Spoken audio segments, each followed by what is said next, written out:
Head for Bureau of Education Shisha Amara says Ethiopia's Ministry of Education is violating international law to please Abiy Ahmed. This comes after Ethiopia's Ministry of Education donated more than 210 million birr to Ethiopian National Defense Forces last week. The head says the act brings no surprise since the Ethiopian government is using all means to exterminate the people of Tigray.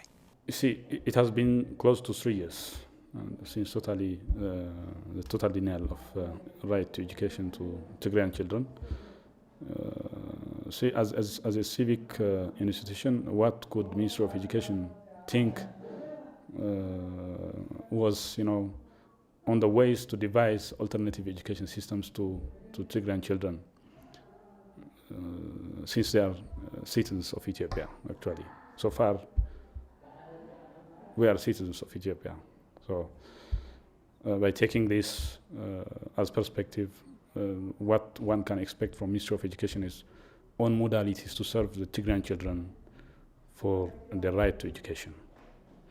But in fact, this fascist group, let alone thinking to respect the right to education of Tigrayan children, is ultimately a group that decided to completely vanish the entire Tigrayan people. So it's not going to leave the children, it's not going to leave the women, it's not going to leave the special need society. It's for the entire Tigrayan people that they came to vanish from this land.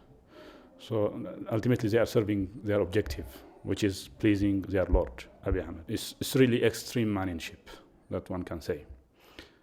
So what is the ultimate checkpoint for such manions is on how to please their Lord.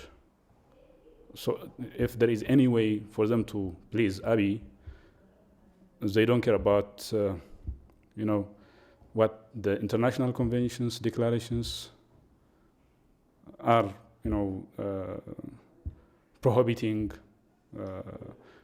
to any civilian authority or civilian infrastructure not to be used in different military activities. Recalling Ethiopian Airlines' busy weeks transporting weaponry to Ethiopian National Defense Forces, the head says Ethiopian officials wouldn't care to violate international laws and standards if they will have Abiy pleased. That was really seen. We have been observing that the Ethiopian Airlines been serving the military activities of Abiy Ahmed, transporting military personnel, military equipment, and ultimately it was to the intention of vanishing Tigrayan people. And when you see this is happening by a civic institution called Ethiopian Airlines, it was really weird from the perspective of the international rules and regulations and conventions. And the same is happening in Ministry of Education.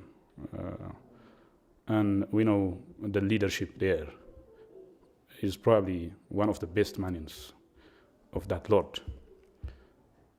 And they don't really see on what these guys are doing. They really see on how they are going to please their Lord. And that's why they did this. Shisha also accused the Ethiopian government of enrolling children who should have been spending their times in education into its military ranks, violating children's right to education. He calls Ethiopian officials too irresponsible to care for children. Yeah, actually, the Ministry of Education is not delivering only the monetary support. It's also not respecting the right to education of Ethiopian children. And they are keeping silent, or they are supporting, the enrollment of underage children to the military enrollment. This is evident from the military personnel who are surrendering to Tigrayan forces. They don't really care about the children that are missing the service of education. They don't really care about the children that are prohibited or denied from the right to education and the right to protection. The best example to evaluate this is the denial happened in Tigray. So far, it's close to 3 years that since the Tigrayan children are denied the access to education and even protection. So you don't that much expect from such guys that they will serve to the international rules and regulations of how to, on how to really respect different rules while serving in civic institutions.